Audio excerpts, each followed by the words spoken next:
On va commencer. Donc là, ça va être une présentation sur une réponse à incident. Je laisse les intervenants. Merci. Bonjour à tous. Nous allons vous présenter un retour d'expérience sur une réponse à incident que nous avons pu mener. Je me présente, je m'appelle Cédric Moijon, donc je travaille au sein d'une équipe de réponse à incident depuis une dizaine d'années et régulièrement nous effectuons également des pentests de systèmes d'information. Bonjour à tous, je m'appelle Mathieu Hollard, je suis analyste au sein d'une équipe de réponse à incident, la même que Cédric. Moi ça fait mon temps, ça fait à peu près 3 ans, je fais aussi pas mal de pentests, j'ai passé au SCP l'année dernière et je suis assez fan de ce genre d'événements CTF, donc le Route-Me, Hack the Box et LabSecurance.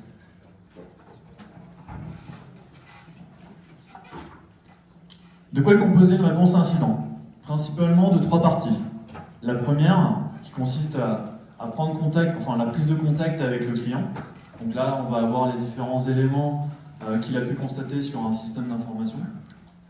Les interviews avec ses équipes d'administration que l'on aura à mener tout au long de l'investigation. La seconde partie, elle, est constituée de l'investigation en elle-même. Donc définir le périmètre du système d'information que l'on aura à analyser, y prélever les différentes données telles que la RAM et les données présentes sur les différents périphériques de stockage, et enfin leur analyse.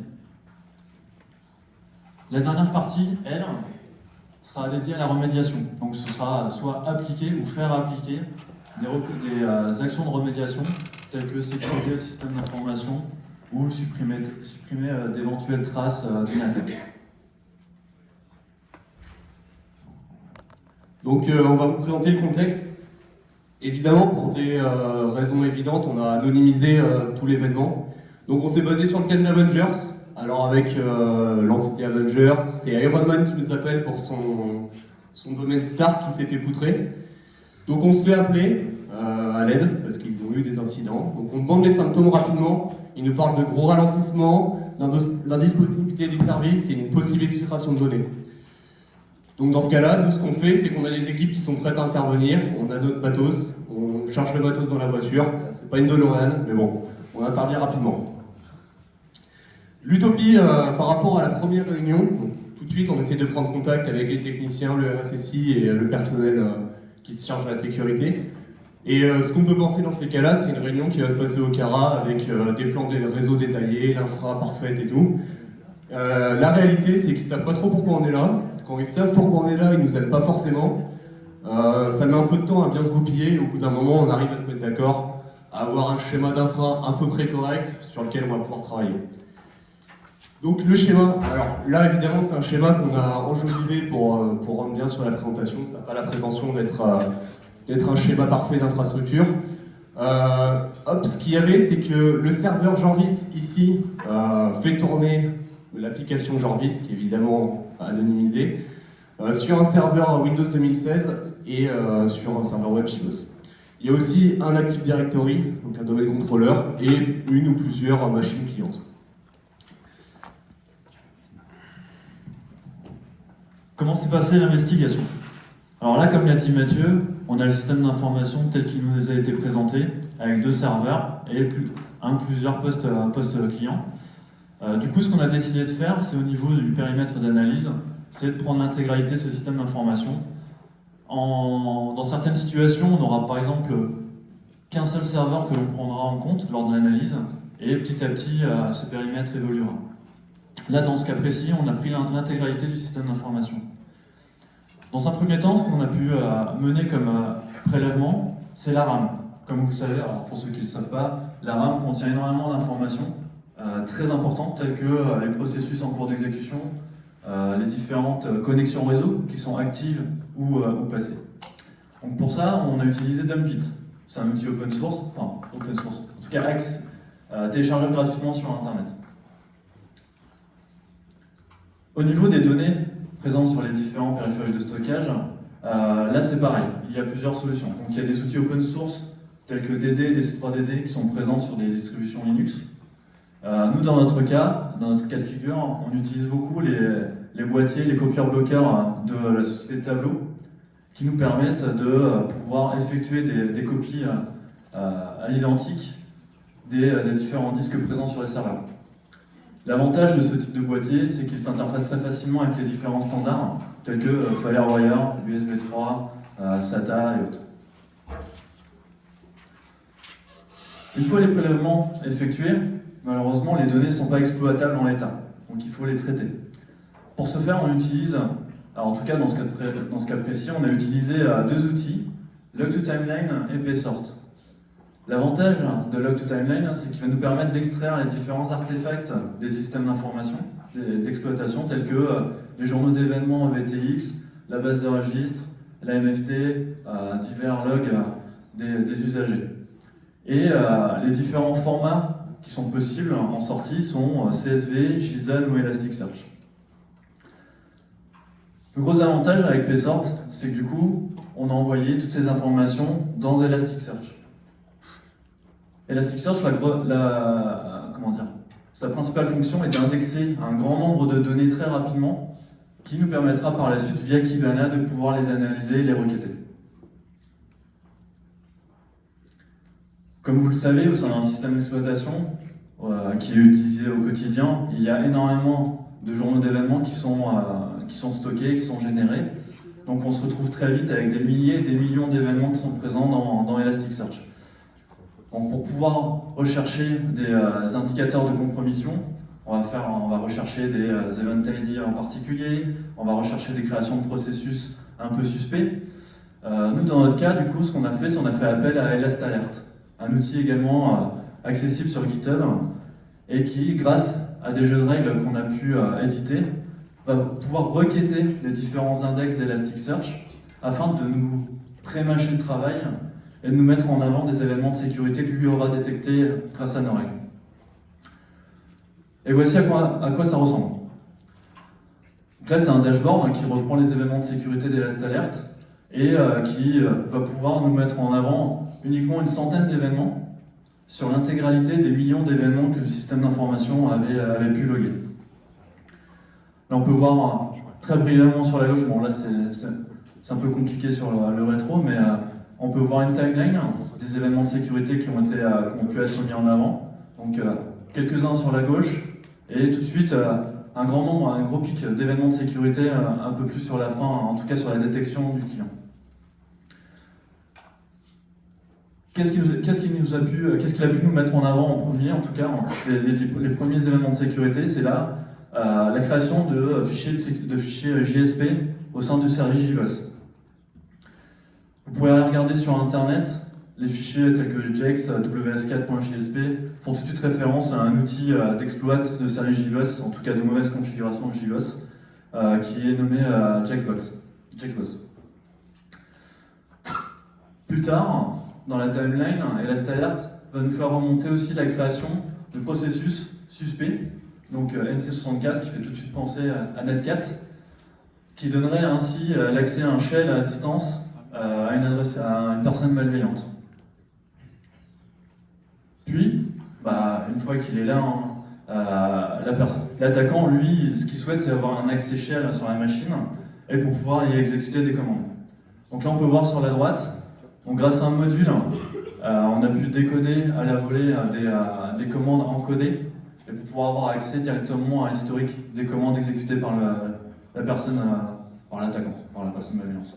Donc là, on peut voir qu'il a chargé en RAM le framework PowerSploit afin d'y mener des actions sur tout ce qui est ACL d'Active Directory.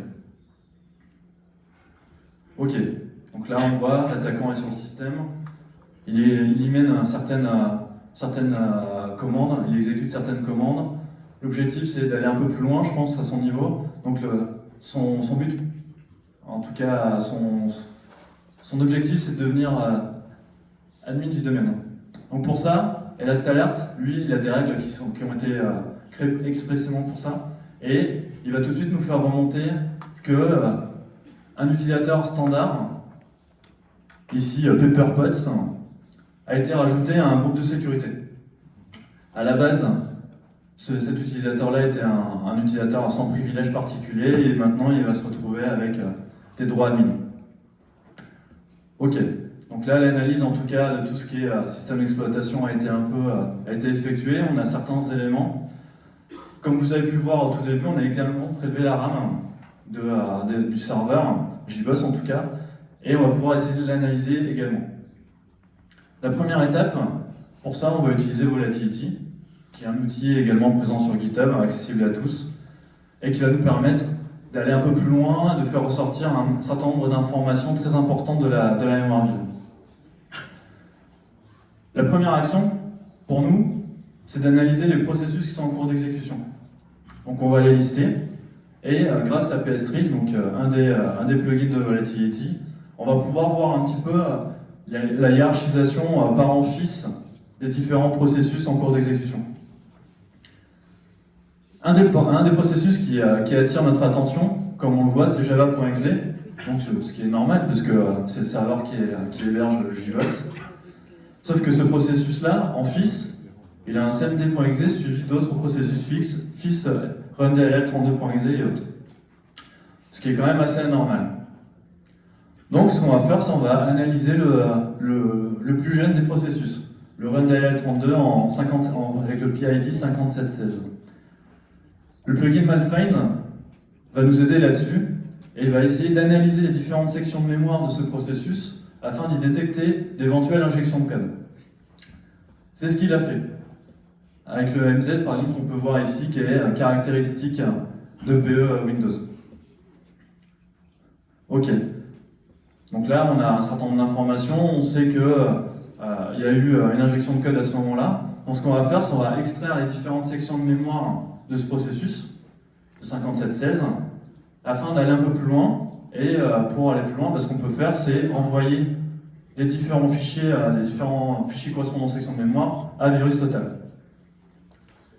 VirusTotal confirme un peu les doutes qu'on avait, c'est-à-dire qu'il y a bien un shell qui est présent sur le système actuellement. Ok, donc on va essayer d'aller encore un peu plus loin pour essayer de trouver l'origine de l'injection. Et si on s'attarde un peu plus sur le processus parent du 5716, le 5704, et qu'on liste un peu les DLL qui ont été chargés par ce processus-là, on s'aperçoit que rundll32 a chargé une DLL à partir d'un répertoire partagé. Autant d'informations, du coup, comme vous avez pu le voir, qui permettent de confirmer l'attaque qui a eu lieu et l'intrusion qui est en cours sur le système. Du coup, on a eu une bonne vision de l'attaque selon Cédric via le côté Blue Team. Donc moi, ce que j'aime bien, c'est quand même le côté Red Team. Et ce qu'on a fait pour avoir une visualisation de l'attaque et se rendre un peu compte de ce qui était faisable et ce qui ne l'était pas, c'était de virtualiser toute la plateforme sur un ESXi. Donc ce qu'on a fait, c'est qu'on a reproduit à peu près l'infrastructure et on a virtualisé tout ça pour pouvoir l'attaquer.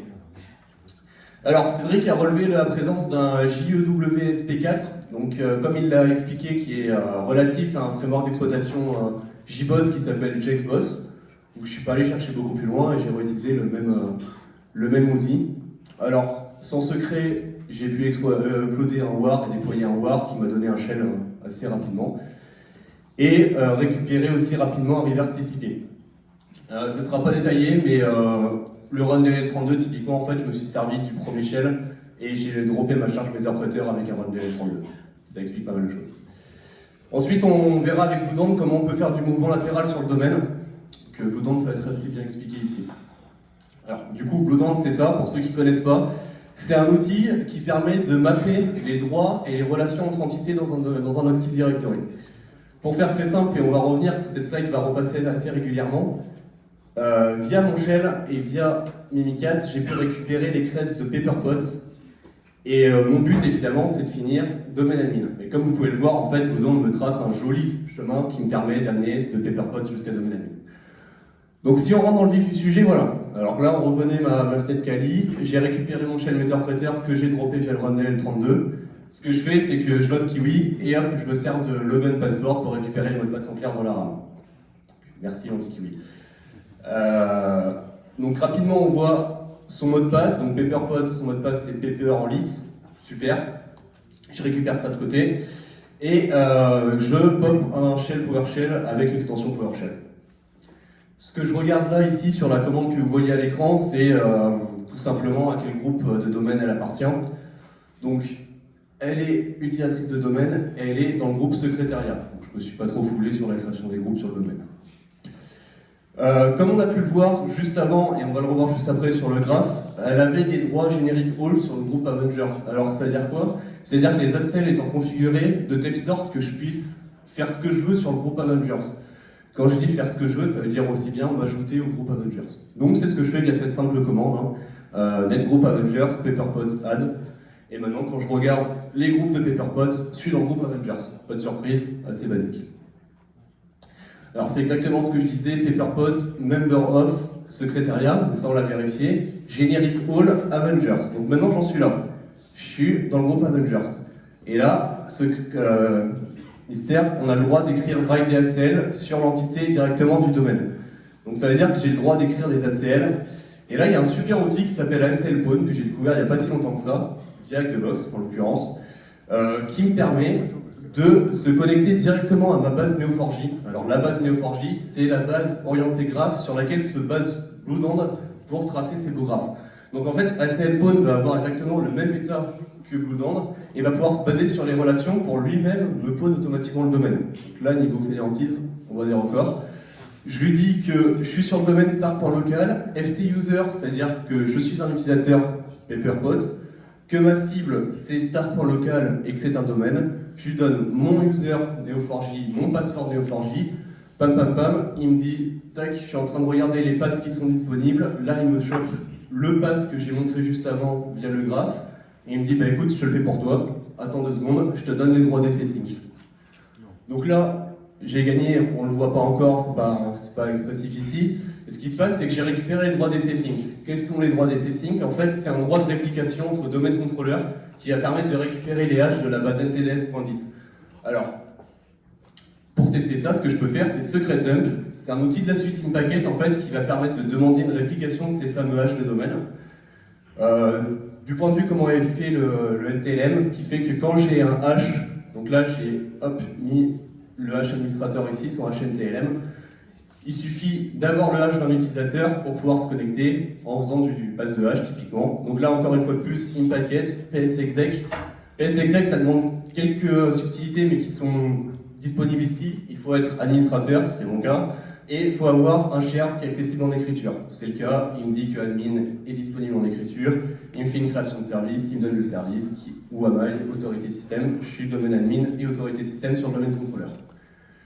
Donc voilà, là j'ai remis le schéma pour qu'on visualise bien. Je suis passé de PaperPods, hop, je suis tombé le bouton forcément, ça marche bien. PaperPods à directement domaine admin. Maintenant, on avait parlé de gros ralentissement sur l'entreprise, c'est ce dont c'était plein. Qu'est-ce que je peux faire une fois que je suis domaine admin? Maintenant, il est facile pour moi de descendre une GPO sur tous les ordinateurs et tous les serveurs du domaine pour y glisser mon petit mineur de Monero ou de Bitcoin, ce qui va évidemment saturer le CPU ou la GPU et me miner de l'argent. Voilà. Donc là, on arrive à la troisième étape qu'on a vue lors de la méthodologie. Là, vous l'aurez constaté, on a pu avoir un certain nombre d'éléments qui confirmaient l'intrusion. Malheureusement, on ne peut pas laisser notre client dans cet état. Et l'objectif, c'est de lister un certain nombre de recommandations afin qu'il puisse retrouver une situation normale. Pour ce faire, on va, dans le rapport en tout cas, on va lui faire remonter un certain nombre de recommandations prélevées en utilisant comme référence les différents sites tels que l'ANSI et le CIS qui mettent à disposition des référentiels et des guides gratuitement et qui permettent de reprendre un peu toutes les mauvaises configurations que le client avait pu, en tout cas n'avait pas faites sur son système d'information. Notamment, sur les différentes actions, on va pouvoir en tout cas mettre en place des règles de pare-feu, sécuriser les systèmes d'exploitation. Pourquoi pas revenir sur la sécurisation de l'Active Directory, parce qu'on a pu voir qu'en jouant un peu avec les ACL, un utilisateur standard pouvait se retrouver domaine admin sur un système d'information. Et en dernier lieu, sécuriser en tout cas le point d'entrée JBoss, qui est à l'origine de tout. Donc l'objectif, c'est vraiment pas de faire une analyse de risque, mais au moins de sécuriser un maximum de points qui peuvent amener à une intrusion. Le dernier point qu'on a pu mettre en avant également, vous aurez pu constater qu'il y a un troisième serveur, c'est la mise en œuvre d'un SIEM. Donc l'avantage de ce serveur, il permettra de pouvoir centraliser la journalisation de tout le système d'information. Donc il y aura tous les logs des différents systèmes d'exploitation qui seront acheminés sur ce dernier serveur, et on pourra y intégrer également des règles de détection qui pourront faire gagner un temps certain, en tout cas, sur la détection de potentiel d'intrusion. Donc là, le client, il aura un temps d'avance par rapport aux futures attaques. Pour conclure, en tout, l'attaque et l'infection, ça aura duré à peu près 1 mois. Notre investigation numérique, elle aura duré à peu près 10 jours. 10 jours de travail entre le temps d'investigation sur place, les temps des interviews, de prélèvement et d'analyse au labo chez nous. Évidemment, ça correspond à beaucoup de bière. En 10 jours, on en consomme quand même. Et évidemment, le temps, c'est de l'argent, d'autant plus quand il y a une dimension de minage de Bitcoin ou de crypto-monnaie derrière. Ça fait un gros impact financier pour l'entreprise, l'investigation, les pertes financières que ça a pu créer, et surtout les amendes qui peuvent être imposées dans ces cas-là. Évidemment, au-delà de l'argent, ça a un gros impact sur l'image et la réputation. Ça a déjà été évoqué aujourd'hui lors de notre conférence. Une boîte qui s'est fait leaker ses datas sur un forum de Scriptidis, c'est jamais super classe pour l'image de la boîte. Comme l'a dit Cédric, le déploiement d'un SIEM, plus d'agents et de sondes sur le réseau, ça permet un meilleur temps de réaction. On sera plus rapide à réagir, on aura plus d'informations et plus d'événements à analyser quand on investiguera si jamais ça doit se reproduire. Et puis voilà, c'est tout. Merci de votre attention. Si vous avez des questions, ça me fait plaisir.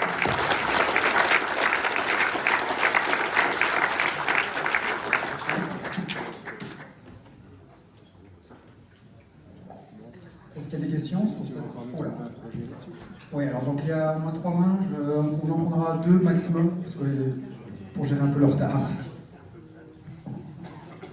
Pendant votre investigation, la structure elle tourne, elle bosse, ou tout le monde est à l'arrêt? En général, il y a forcément une contrainte opérationnelle et ça doit tourner, ça dépend de les investigations. Mais là, dans ce cas-là, oui, ça doit tourner, le service doit être maintenu en permanence, bien souvent.